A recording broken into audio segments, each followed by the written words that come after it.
નહીં, મારો મૂડ ખરાબ હતો. અરે ભાઈ, ના જોયું યાર, તો કહી દો કે મૂડ ખરાબ હતો. પણ એ કમ્યુનિકેશન, એ સંવાદની ગેરહાજરી છે, અને પછી ત્યાંથી વિવાદની શરૂઆત થાય છે. એનિવર્સરી ભૂલાઈ ગઈ, વેરી નાઇસ, એવું થાય.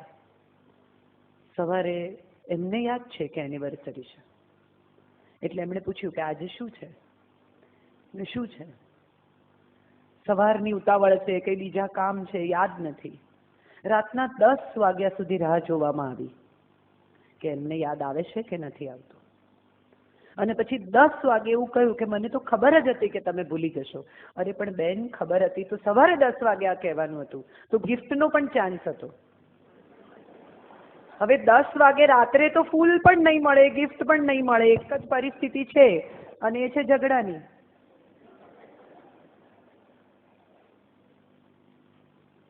બહુ સરસ વાત એ છે કે પ્રકૃતિ એ બે લોકો જુદા છે. મેં કહ્યું ને, પ્રકૃતિ ને સ્વભાવ બે અલગ ચીજો છે. એક ફૂડ ચેઝર છે ને એક ફૂડ મેકર છે.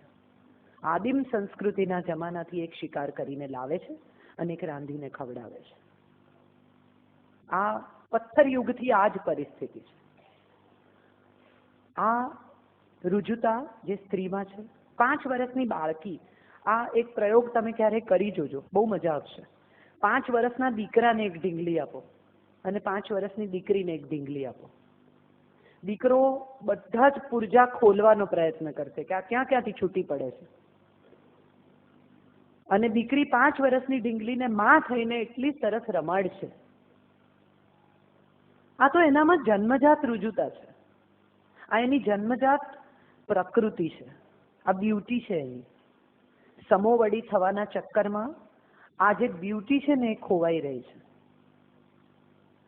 જે સ્ત્રી પુરુષ સાથે સમોવડી થવાનો પ્રયત્ન કરે છે ને, એને 2 પગથિયા નીચે ઉતરવું પડે છે, ઉપર નથી ચડવાનું. કારણ કે એ તો ઉપર જ છે. એણે જન્મ આપ્યો છે જે સ્પીશીસને, એ સ્પીશીસ સાથે સરખી કેવી રીતે થાય? મારામાંથી જન્મેલી જે સ્પીશીસ છે એની સાથે હું મારી સરખામણી કરું જ કેવી રીતે? આ તો મારો અંશ છે, હું સંપૂર્ણ છું.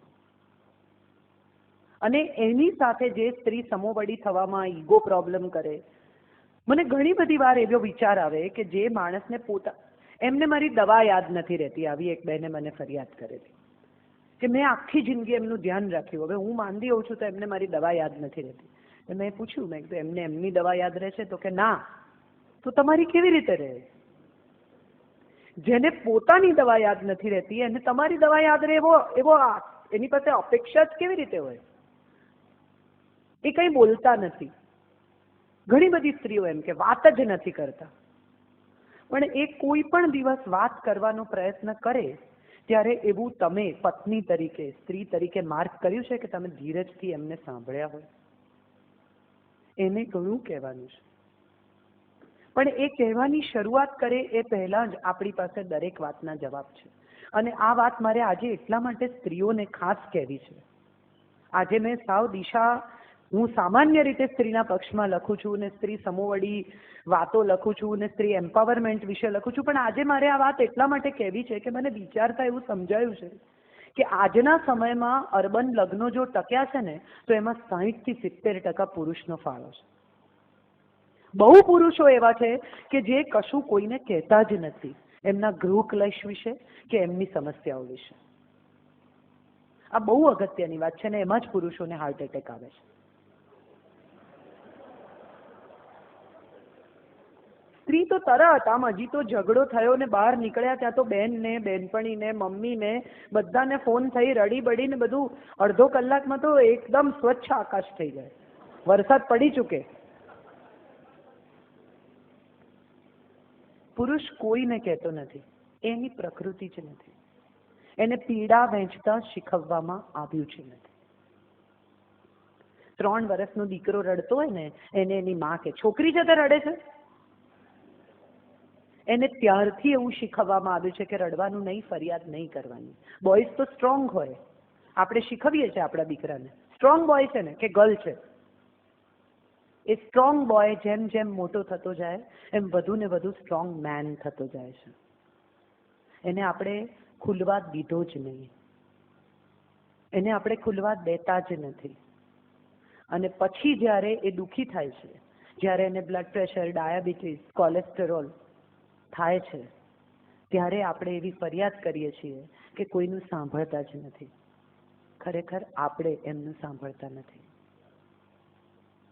શાંતિથી વાત કરવાના સંબંધ જે ઘરમાં હોય ને, એ ઘરમાં ક્યારેય ઝઘડો ન થાય. એક નિયમ તરીકે પણ પતિ પત્નીએ 1 કલાક એકબીજા સાથે એકલા ગાળવો જોઈએ, ટીવી કે રેડિયો વગર. છીએ અમે 2 જણા બેડરૂમમાં જોડે જોઈએ છે રાત્રે, પણ 7:30 થી 11:30 કાર્યક્રમ દરમિયાન એક ત્રીજી વ્યક્તિ હાજર હોય છે, એ હોય છે એકતા કપૂર. સતત સ્પષ્ટતાની વાત કરીને તમને શું ગમે છે અને શું નથી ગમતું એની સ્પષ્ટતા કર્યા વગર કોઈ માણસને ખબર પડી જાય એવું માનવું, એનાથી મોટી ભૂલ કે મૂર્ખામી બીજી કોઈ નથી. એ અંતર્યામી નથી. એને કહો એકવાર કે મને આ નથી ગમતું, અથવા આમ ન કરો, અથવા આજે ન જાવ તો ન ચાલે. એ પછી પણ જાય તો એ વિશે ચર્ચા થઈ શકે, પણ એ જાય ત્યાં સુધી કહેવું નહીં, જઈને આવે ત્યાં સુધી રાહ જોવી, ને પછી બધાને ખબર છે આપણે બધા એકબીજાને હર્ટ કરવાની તક શોધતા થઈ ગયા છીએ, કારણ કે આપણે બધા વિધિન હર્ટ છીએ. બધાને ક્યાંક ને ક્યાંક ઉજરડો છે, એટલે સામેનો માણસને ઉજરડો કેવી રીતે પાડી શકાય, જ્ઞાન તોડી નાખ્યા છે બધાએ તલવારના. પતિ પત્ની કેટલો ઘોંઘાટ, 2 જણા બહાર નીકળે તો રેડિયો વાગે, ફલાણા ભાઈને જોડે લેતા જવા છે. ત્રીજો માણસ હાજર ન હોય તો કમ્યુનિકેશન સંભવ નથી. ફેમિલી હોલિડેમાં પણ 18-20 જણા જોડે જાય. પુરુષો જુદા બેસે, સ્ત્રીઓ જુદી બેસે. આ કઈ હોલિડે છે અને આમાં કયો સમય એકબીજાને આપીએ છીએ આપણે? આ બધા પછી જો ખરેખર આપણને એમ લાગતું હોય કે લગ્ન ટકાવવા છે, લગ્ન સંસ્થા વિશે કશું સિરિયસલી વિચારવું છે, સુખ અને સમાધાન જોઈએ છે, સમસ્યા નથી જોઈતી, તો એક જ કામ કરવાનું છે, અને એ છે આપણા લગ્નમાં વિશ્વાસ કેળવવાનો છે. આ લગ્ન મેં કર્યા છે, મારી મરજીથી કર્યા છે. આ સપ્તપદીના વચન મેં આપ્યા છે. સામેનો માણસ એનું કામ કરશે, નિભાવે તો બહુ સારું, ન નિભાવે તો એની ઈચ્છા, પણ હું તો નિભાવીશ. આવું જો કોઈ એક માણસ એકવાર નક્કી કરી લે ને, તો એ લગ્ન તૂટવા અસંભવ છે. એક છેલ્લી વાત બહુ સરસ, છેલ્લી વાત કહી દઉં. આ દુનિયાનો સૌથી પહેલો પ્રેમપત્ર રૂકમણી લખે છે કૃષ્ણને, સદેવ નામના બ્રાહ્મણ સાથે મોકલે છે. એમાં લખ્યું છે કે તમે મને નહીં લઈ જાઓ તો તમને બ્રહ્મ હત્યાનું પાપ લાગશે, સ્ત્રી હત્યાનું પાપ લાગશે. કૃષ્ણ જાય છે, એનું અપહરણ કરીને લાવે છે. ચ્યમંતક મણી માટે સત્યભામા સાથે લગ્ન થાય છે. આવા બીજા લગ્નો થાય છે.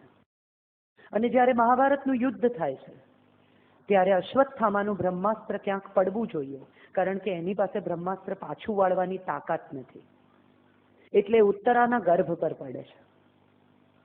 ઉત્તરાના ગર્ભ પર એ પડે છે અને પરીક્ષિત મૃત જન્મે છે.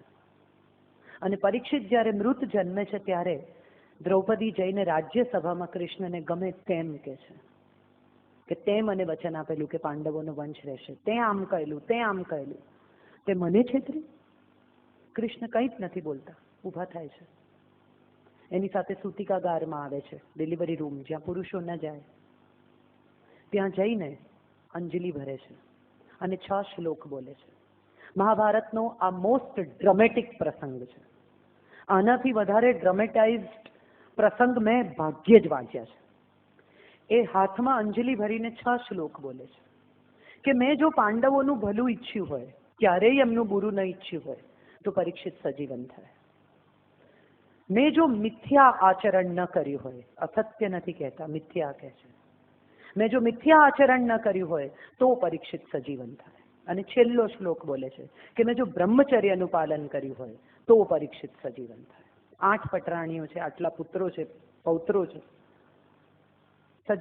પરીક્ષિત રડે છે અને કૃષ્ણ ત્યાંથી ચૂપચાપ એક અક્ષર બોલ્યા વિના નીકળી જાય છે.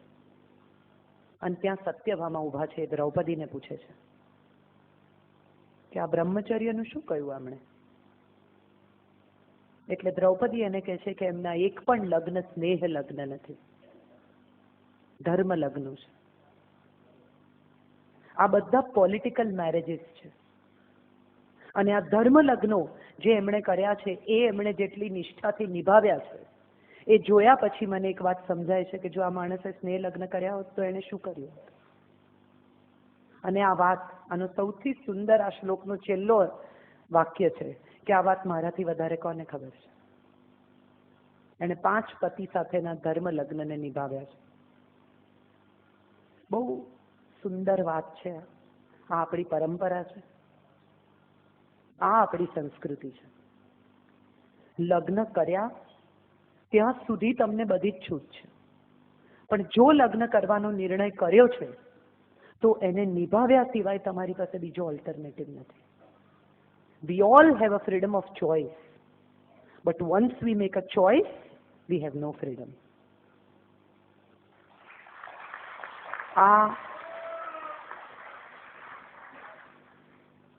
Sorry?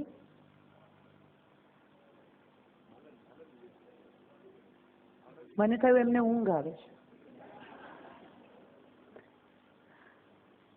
આ વાત જ્યાં સુધી હું સમજી શકી છું ત્યાં સુધી મને એટલી જ સમજાય છે કે દરેકે પોતાનું આંગણું ચોખ્ખું કરી નાખવાનું છે. બાજુવાળો ક્યાં કચરો નાખે છે એ જોવાને બદલે હું મારા લગ્ન નિભાવીશ. મને મારા લગ્નમાં શ્રદ્ધા છે અને હું મારા જીવન સાથીને ચાહું છું. આટલી 3 વાત પણ જો નક્કી થઈ શકે તો હું માનું છું બધાના આંગણા આપોઆપ ચોખ્ખા થઈ જશે. બાજુવાળા કચરો નાખે છે માટે મને પણ મારા આંગણામાં કચરો નાખવાનો હક છે, તો પછી તો દુનિયાનું કોઈ આંગણું ચોખ્ખું નહીં રહે. જે લોકો એમ માને છે કે એમને આ સંસ્કૃતિમાં, આ ધર્મમાં, આ દેશમાં, આ દેશની પ્રણાલીમાં શ્રદ્ધા છે, એમણે એટલું નક્કી કરવું જોઈએ કે જો એમને એમ લાગતું હોય કે લગ્ન માટે નથી બન્યા તો એમને છૂટ છે. લગ્ન ન કરવાની છૂટ આ દેશ આપે છે. પણ જો એક વખત વેડિંગ નામના શબ્દમાં માણસ દાખલ થાય તો એ વેડિંગ રિંગ છે. It is very small but the responsibilities are very big. લગ્નની રિંગ તો બહુ નાની છે પણ એની સાથે જોડાયેલી જવાબદારીઓ બહુ મોટી છે અને આપણે માણસ તરીકે નિભાવવાની છે, કારણ કે એ વચન આપણે આપ્યા છે. આપણા બદલે કોઈએ સહી નથી કરી ત્યાં. So let's think about it. If not follow it, at least think about it.